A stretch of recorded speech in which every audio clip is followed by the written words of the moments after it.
The FBI is responsible for more terrorism plots in the United States than any other organization. More than Al-Qaeda, more than Al-Shabaab, more than the Islamic State, more than all of them combined. This isn't likely how you think about the FBI.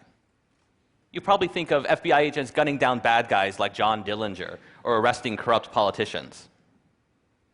After the 9/11 terrorist attacks, the FBI became less concerned with gangsters and crooked elected officials.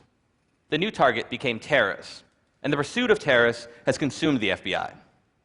Every year, the Bureau spends $3.3 billion on domestic counterterrorism activities. Compare that to just $2.6 billion combined for organized crime, financial fraud, public corruption, and all other types of traditional criminal activity. I've spent years poring through the case files of terrorism prosecutions in the United States, and I've come to the conclusion that the FBI is much better at creating terrorists than it is at catching terrorists. In the 14 years since 9/11, you can count about 6 real terrorist attacks in the United States. These include the Boston Marathon bombings in 2013, as well as failed attacks, such as the time a man named Faisal Shahzad tried to deliver a car bomb to Times Square. In those same 14 years, the Bureau, however, has bragged about how it's foiled dozens of terrorism plots. In all, the FBI has arrested more than 175 people in aggressive undercover counterterrorism stings. These operations, which are usually led by an informant, provide the means and opportunity, and sometimes even the idea, for mentally ill and economically desperate people to become what we now term terrorists. After 9/11, the FBI was given an edict: never again, never another attack on American soil. FBI agents were told to find terrorists before they strike. To do this, agents recruited a network of more than 15,000 informants nationwide, all looking for anyone who might be dangerous. An informant can earn $100,000 or more for every terrorism case they bring to the FBI. That's right, the FBI is paying mostly criminals and con men 6 figures to spy on communities in the United States, but mostly Muslim American communities. These informants nab people like Abu Khalid Abdul Latif and Wali Mujahid. Both are mentally ill. Abdul Latif had a history of huffing gasoline and attempting suicide. Mujahid had schizoaffective disorder. He had trouble distinguishing between reality and fantasy. In 2012, the FBI arrested these 2 men for conspiring to attack a military recruiting station outside Seattle with weapons provided, of course, by the FBI. The FBI's informant was Robert Childs, a convicted rapist and child molester who was paid $90,000 for his work on the case. This isn't an outlier. In 2009, an FBI informant who had fled Pakistan on murder charges led 4 men in a plot to bomb synagogues in the Bronx. The lead defendant was James Cromedy, a broke Walmart employee with a history of mental problems, and the informant had offered him $250,000 if he participated in that plot. There are many more examples. Today, The Intercept published my new story about a counterterrorism sting in Tampa involving Sami Osmakash, a young man who was living near Tampa, Florida. Osmakash also had schizoaffective disorder. He too was broke, and he had no connections to international terrorist groups. Nonetheless, an FBI informant gave him a job, handed him money, introduced him to an undercover agent posing as a terrorist, and lured him in a plot to bomb an Irish bar. But here's what's interesting. The lead undercover agent, you can see him in this picture with his face blurred, would go back to the Tampa field office with his recording equipment on. Behind closed doors, FBI agents admitted that what they were doing was farcical. A federal judge doesn't want you to hear about these conversations. He sealed the transcripts and placed them under a protective order in an attempt to prevent someone like me from doing something like this. Behind closed doors, the lead agent, the squad supervisor, described their would-be terrorist as a retarded fool who didn't have a pot to piss in. They described his terrorist ambitions as wishy-washy and a pipe dream scenario. But that didn't stop the FBI. They provided Sami Osmakash everything he needed. They gave him a car bomb. They gave him an AK-47. They helped him make a so-called martyrdom video. And they even gave him money for a taxi cab so he could get to where they wanted him to go.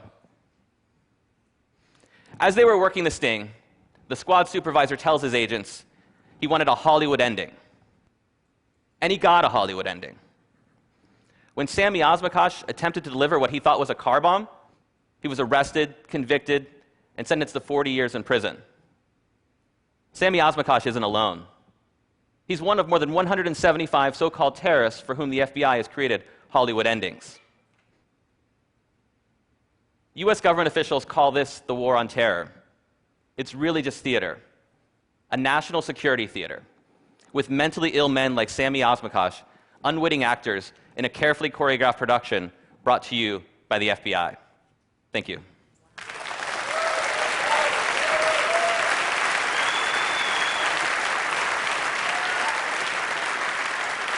So those are some pretty strong accusations, pretty strong charges. How can you back this up? So my research began in 2010 when I received a grant from the investigative reporting program at UC Berkeley. And a research assistant and I put together a database of all terrorism prosecutions at the time during the first decade after 9/11. And we used the court file to find out whether the defendants had any connections to international terrorist groups, whether an informant was used, and whether the informant played the role of an agent provocateur by providing the means and opportunity. And we submitted that to the FBI, and we asked them to respond to our database. If they had errors, if they believed there were any errors, we asked them to tell us what they were, and we go back and check, and they never challenged any of our findings. Later, I used that data in a magazine article and later my book, and on appearances with places like CBS and NPR, they were offered that opportunity again to say, Trevor Aaronson's findings are wrong, and they've never come forward and said these are the problems with those findings. So the data, is since been used by groups like Human Rights Watch on its recent report on these types of sting operations, and so far the FBI has never really responded that, to the charges that it's really not catching terrorists so much as it's catching mentally ill people that it can dress up as terrorists in these types of sting operations. So The Intercept is that new investigative journalism website that's co-founded by Glenn Greenwald. Tell us about your article and why there.